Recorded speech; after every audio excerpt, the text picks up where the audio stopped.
पहनाते हुए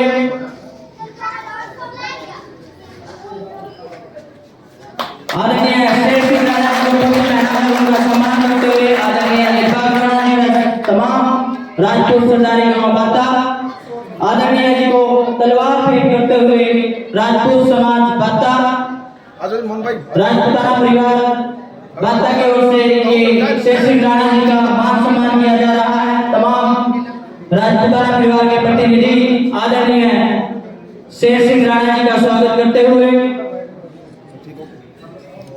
आदरणीय भाई जीत राजपूत जी को से हम भी एक परिवार और हमारे समाज के अंदर क्या क्या समस्या है उसको हम दूर करने के लिए आपस में बैठ के विचार विमर्श से ही उसको दूर कर सकते हैं। तो जो सबसे बड़ा जो कलंक, मैं इसको कलंक शब्द दूंगा, जो सबसे बड़ा कलंक लगा हुआ है पूरे हरियाणा के राजपूत समाज के ऊपर, और दुर्भाग्य ये है कि आज करीब 75-76 साल हो गए, जिसका रमेश राणा जी ने भी जिक्र किया कि आज तक हमारे हरियाणा के अंदर ऐसा कोई राजपूत माइका लाल पैदा नहीं हुआ जो यहां से लोकसभा चुनाव जीतकर हरियाणा से और राजपूतों का भी प्रतिनिधित्व जो है लोकसभा में कर पाता। जबकि हमारी जो जनसंख्या है हरियाणा के अंदर वो करीब 10% है। तो 10% के हिसाब से होना तो ये चाहिए था कि पूरे के पूरे 75 साल में हर बार एक सांसद हमारे समाज का होना चाहिए, लेकिन दुर्भाग्यवश या सही रणनीति ना बनने के कारण हमें हमारे समाज को उसमें सफलता नहीं मिली। तो ये कलंक अगर धोना चाहते हैं तो इस बार हमने एक रणनीति बनाई है, मैंने एक रणनीति बनाई है, और अगर आप उस रणनीति में हमारे को आशीर्वाद दें तो शेर सिंह राणा आपसे वादा करता है इसी पंचायत में मैं दोबारा भी आऊंगा और आप देखिएगा सन 2024 में हम एक राजपूत सदस्य लोकसभा का बना के लोकसभा में भिजवा दें।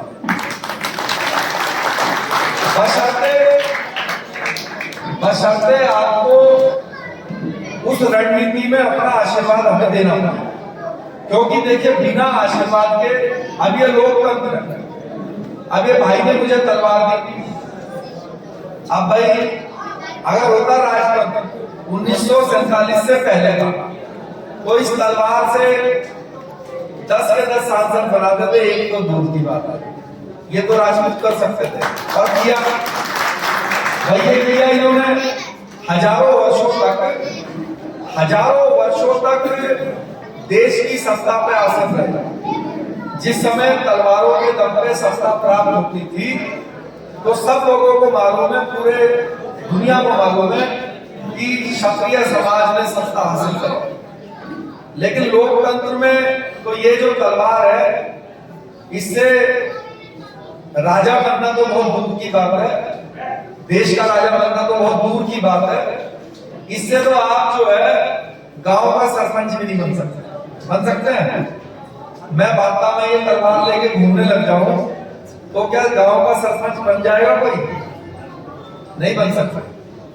तो लोकतंत्र में जैसे राजा बना जाता है हमें उसी रास्ते पे जाना पड़ेगा। तो पहले तो हम ये समझें कि उसके लिए हमारी क्या रणनीति होनी चाहिए। तो 1947 से पहले और 1947 के बाद में क्या बदलाव आया, पहले मैं आपके सामने ये रखना चाहता हूं, और फिर जो हमने रणनीति बनाई है मैं आपके सामने वो रणनीति रखूंगा। और अगर आपका कोई सुझाव होगा या उस रणनीति में कोई बदलाव की जरूरत होगी तो आप निसंकोच होकर मुझे बताइए। ये माइक वाला भाई कहाँ है? 1947 से पहले देश में इस धरती पर था राजतंत्र। यहाँ पे दो तरह के जो तंत्र हैं उन्होंने सत्ता स्थापित करी।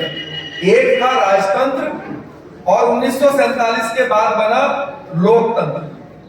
तो राजतंत्र में क्या होता था, हमारे पूर्वज यही तलवार लेकर निकलते थे, अपना झंडा बनाते थे। किसी का झंडा ऐसा था केसरिया, किसी का झंडा केसरिया था, किसी का झंडा जो है भगवा था। ये भगवा झंडा है। भगवा झंडे में और केसरिया झंडे में अंतर होता है। केसरिया झंडा होता है राजपूतों का, भगवा झंडा होता है मंदिरों के ऊपर जो लगता है अपना पूजा पाठ पंडित जी का। तो आपका झंडा था केसरिया और झंडों के नाम थे, जैसे महाराणा प्रताप जी के झंडे का नाम था एकलिंगनाथ का झंडा। आप किसी भी राज परिवार में जाओगे जहां राजा महाराजाओं का किला होगा तो वहां पे उनका अपना झंडा लगा हुआ होगा, उस पर नाम भी लिखा होगा, उस पर चिन्ह भी होगा। किसी के चिन्ह थे दो शेर बना के रखते थे, किसी के जो है चांद सितारे बना के रखते थे, जैसे अकबर के झंडे का नाम था मुगलिया झंडा। तो मैं आपके सामने दो उदाहरण रखता हूं, एक राजतंत्र के समय का, एक लोकतंत्र के समय का।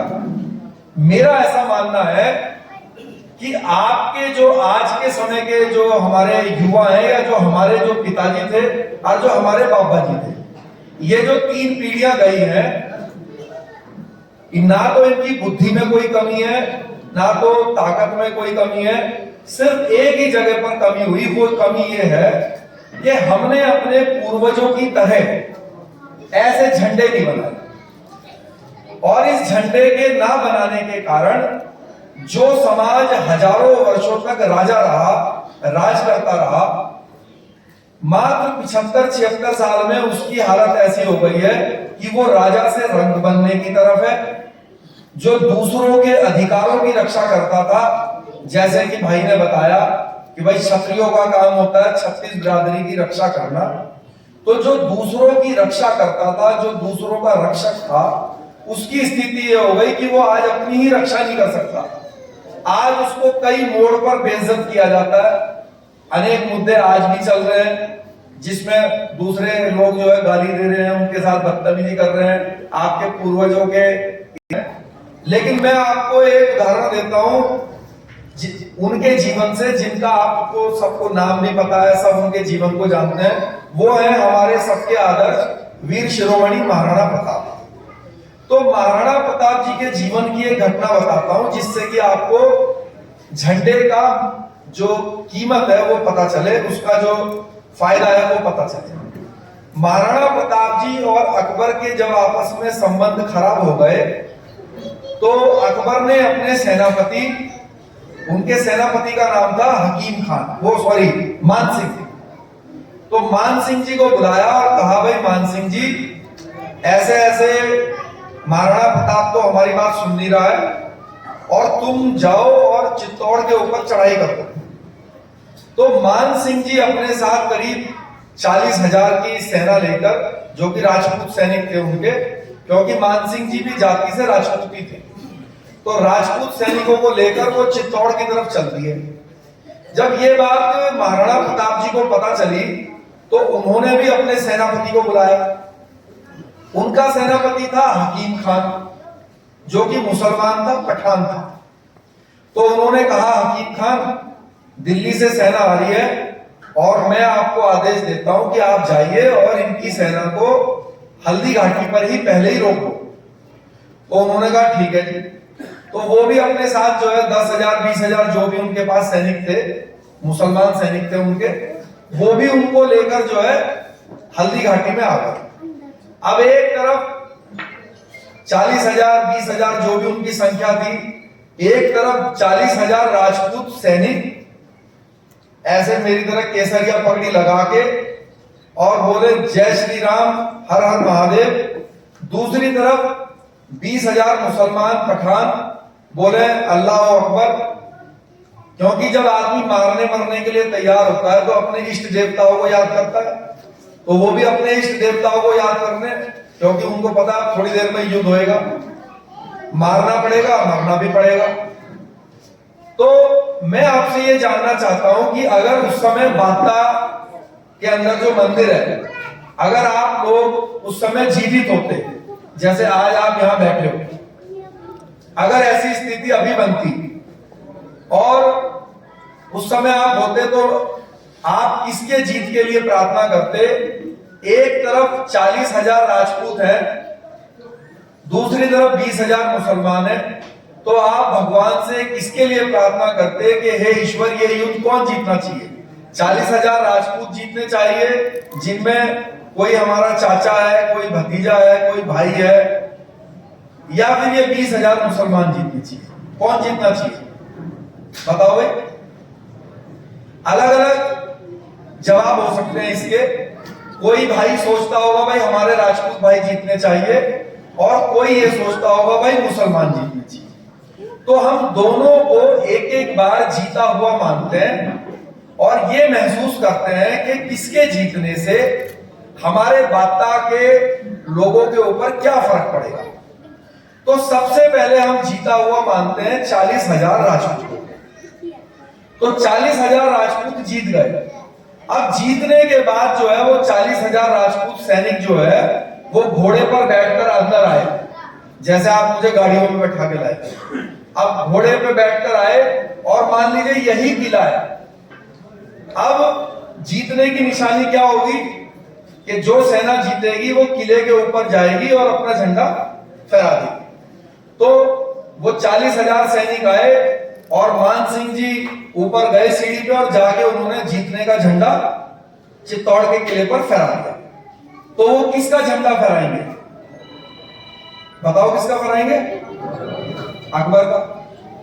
तो जो लोग ये सोचते हैं कि 40,000 राजपूत जीतने चाहिए, लेकिन उनके जीतने के बाद क्या परिणाम हुआ?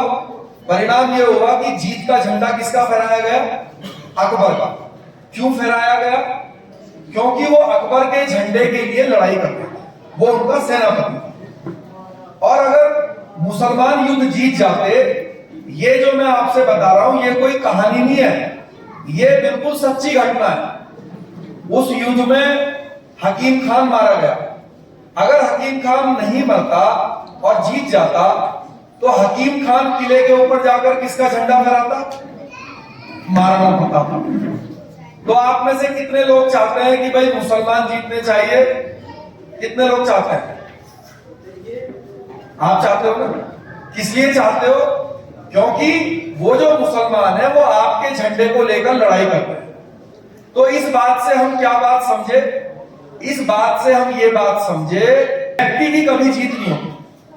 अगर व्यक्ति की जीत होती तो मान सिंह के जीतने से राजपूत समाज का फायदा होता, लेकिन क्योंकि व्यक्ति के जीतने से कुछ फायदा नहीं होता, फायदा होता है झंडे के जीतने से। तो 1947 से पहले जितने भी झंडे बनाए हुए थे वो सारे के सारे झंडे किसके होते थे? क्षत्रिय समाज के। क्षत्रिय समाज के झंडा होता था और 36 बिरादरी उस झंडे के सहयोगी होते थे। तो चाहे जीतो चाहे हारो वो आपके हिस्से में आती थी। भाई अंकित, भाई अजय, भाई विकास राणा, भाई राहुल, भाई राहुल सम्मानित करेंगे आदरणीय शेर सिंह राणा जी को। प्लीज ये कैंडिडेट भी मंच पर आ जाएं। बाबा ब्रह्मपुरी समाज सेवा समिति के कैंडिडेट बाबा ब्रह्मपुरी जी की फोटो को देकर सम्मानित करेंगे। प्लीज अनुरोध है। उसके साथ बाबा ब्रह्मपुरी समाज सेवा समिति के प्रतिनिधि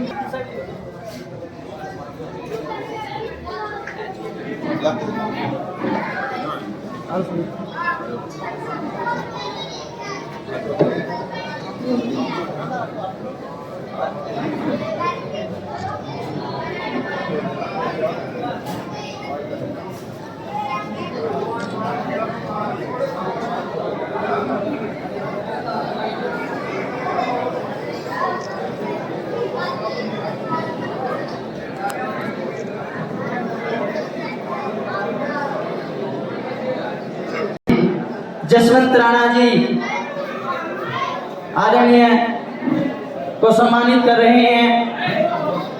उसके बाद ब्लॉक समिति मेंबर संजू को सम्मानित कर रहे हैं, ब्लॉक समिति व पंच ग्राम सभा के मेंबर। उसके तुरंत बाद पृथ्वीराज चौहान जी की फोटो देकर सम्मानित करेंगे आदरणीय बाबा दिलबाग राणा जी, शैलेंद्र राणा जी, भूपेंद्र मास्टर जी, महिपाल राणा जी।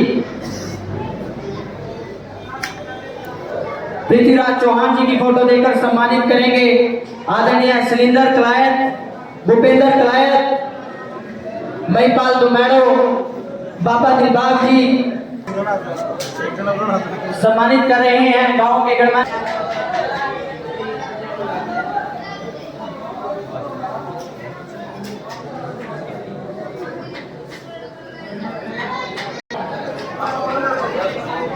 सम्मानित कर रहे हैं आदरणीय शेर सिंह राणा जी को। और उसके बाद गांव के सभी युवा साथी भाई जीत भाई भर प्लीज सभी सम्मानित करें। एक भाई अजीत जी को सम्मानित कर रहे हैं गांव के तमाम युवा साथी, राजपूताना परिवार।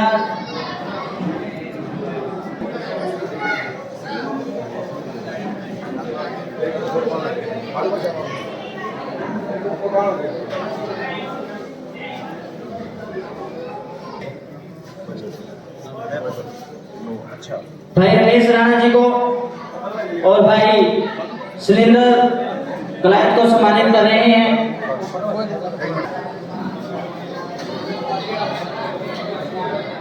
आदरणीय भाई जी राजपूत जी को पगड़ी पहनाकर सम्मान कर रहे हैं। आप बैठ जाओ एक बार प्लीज, आगे जो चेयर है पे आ जाओ।